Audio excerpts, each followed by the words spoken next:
homosexual lifestyle is an unhealthy, unhappy, ultimately deadly lifestyle, arguably. But yes, it's major based on religion. So let me just do this. I recommend this, except for the title. I recommend this article. It's a real long one. It's called "The Bill of Rights: Violated." Well, I would have said the Bill of Rights misinterpreted, or not. The Bill of Rights. I would have called it the 14th Amendment being used, going too far with some of the Bill of Rights. And this is going to be tough. Can't read it?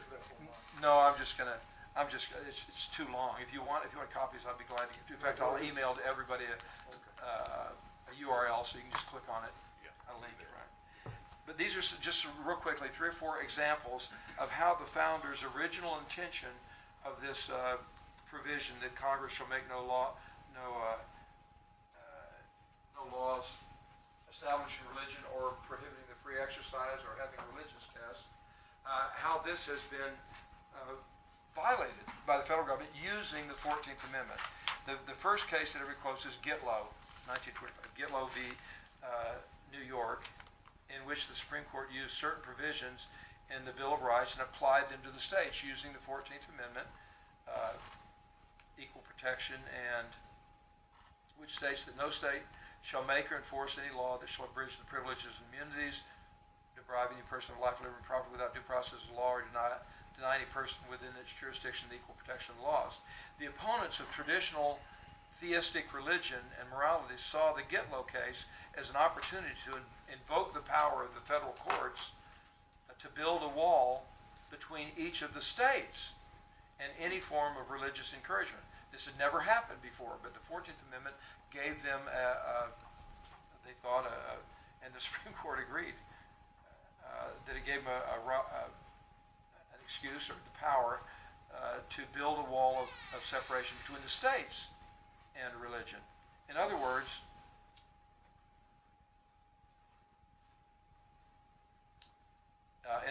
they would reverse the founders' original policy.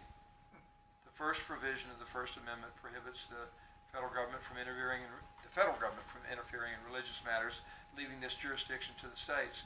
And yet the Supreme Court in Gitlow violated that, or at least they reversed it. Violated is a pejorative term, that makes it sound like, well, it's wrong. Well, whether you agree it's right or wrong, I'm not trying to argue that too much right here, as to just say it did reverse the 14th Amendment, and Congress and the President, and especially the U.S. Supreme Court, have used the 14th Amendment, there's no doubt about it, to reverse the overall idea that the Founding Fathers had of keeping the federal government out of religion, but allowing the states to make bad laws, if you want to put it that way. I mean, to do things, but that would be allowed for the states to do if the people wanted to do it.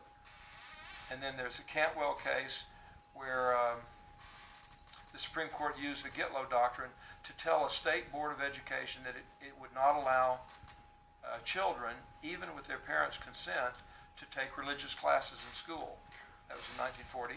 And then the Everson, which is one of the more famous ones, Everson, the Board of Education in 1947, was the first time that the Supreme Court applied the Due Process Clause of the 14th Amendment to make the federal wall of separation apply to religious matters among the individual states. What this amounted to was the actual breaking down of the federal wall set up by the First Amendment, so that the Supreme Court actually, in this writer's opinion, usurped jurisdiction over religious matters in the states and began dictating what the states could or could not do with reference to the religious questions. Justice Black. The founders, he says, and I agree, the founders would have heartily endorsed Justice Black's no preference doctrine, no preference on religion, but they would no doubt have objected vigorously to outlawing indirect aid for and encouragement of all religions. The founders believed in encouraging all religions, not any specific religion, but all religions. The founders it was quote unquote all religions the founders had said they were relying upon to undergird society with those moral teachings which are quote necessary to good government and the happiness of mankind. So he says here, no doubt they would have further objected to the court's presumptive usurpation of taking jurisdiction over a religious question which had been specifically reserved by the First and the 10th Amendments to the states and not to the national government. Without a doubt, there has been a severe wrenching of the Constitution from its original First Amendment moorings ever since this new trend began. Is that good or bad? That's for you to decide because you're the sovereigns and me, all of us individually. But the point that I just wanted to make here is to say what our founding fathers said, what were the principles on which the country was built. We did have the 14th Amendment that was ratified in 1868. In the next 60 or 70 years, they did change this wall of separation that Jefferson talked about from it just being a wall of separation between the national government and religions to being, our Supreme Court now says, a wall of separation between state and national government and religion. They're saying that the Constitution, because of the 14th Amendment, says that our government can't get involved in or encourage any religions. Okay, yes. Just wanted to remind you it's 7:02. Thank you. Amen. You want to cover the family of the Court Unit Society real quick, or no? Okay, I'll do that real quick. That's in, I think, chapter 26, and we won't spend much time here, but except that in the view of the founding fathers, the family was sacrosanct and was very closely related to freedom of religion. Switch over to that.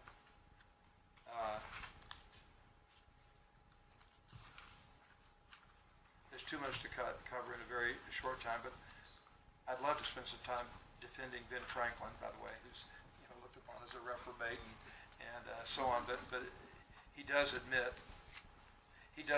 that public for years we've heard about the alleged romantic profligacy of the famous Franklin, when he admits in his autobiography that he did have in his young years, had some sodas, wild oats, had a son whom he raised faithfully. He was an illegitimate son, but he raised him honorably. His son William became governor of New Jersey, and there are these stories about his 13 illegitimate children, which have been proven by historical to just be myth, that they're not true. And Ben Franklin wrote about marriage.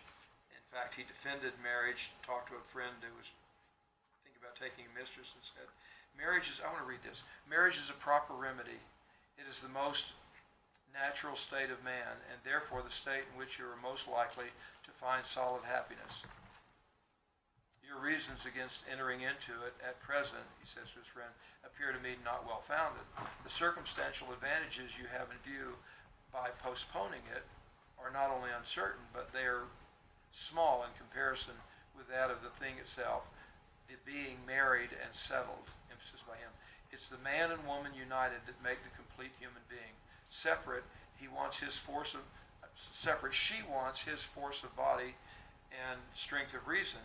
He, her softness, sensibility, and acute discernment. Together, they are more likely to succeed in the world. A single man was not nearly the value he would have in that state of union. He is an incomplete animal. He resembles the odd half of a pair of scissors. If you get a prudent, healthy wife, your industry in your profession with her good economy will be a fortune sufficient. Overall, our founding fathers believed that not only was marriage a honorable state, but that it was something to be protected by government, and that the government should have, that the national government should have absolutely no say in marital things. And yet now we have the U.S. and that's the way it was, and that's why nothing was said about that in Article 1, Section 8. And yet now we have I know. And now we have the national government saying to us in the last 2 years that the state of California, the people themselves, in a citizens' initiative, overturning their state legislature, and saying that marriage is between a man and a woman. Now, whether you believe that or not, and I'm guessing that probably everybody in this would agree with that, and yet our national government has said that's too important a decision for the people to make. You got to let the legislators; they're more knowledgeable and so on. And then, as far as same-sex marriage and defense of marriage laws and so on, they have found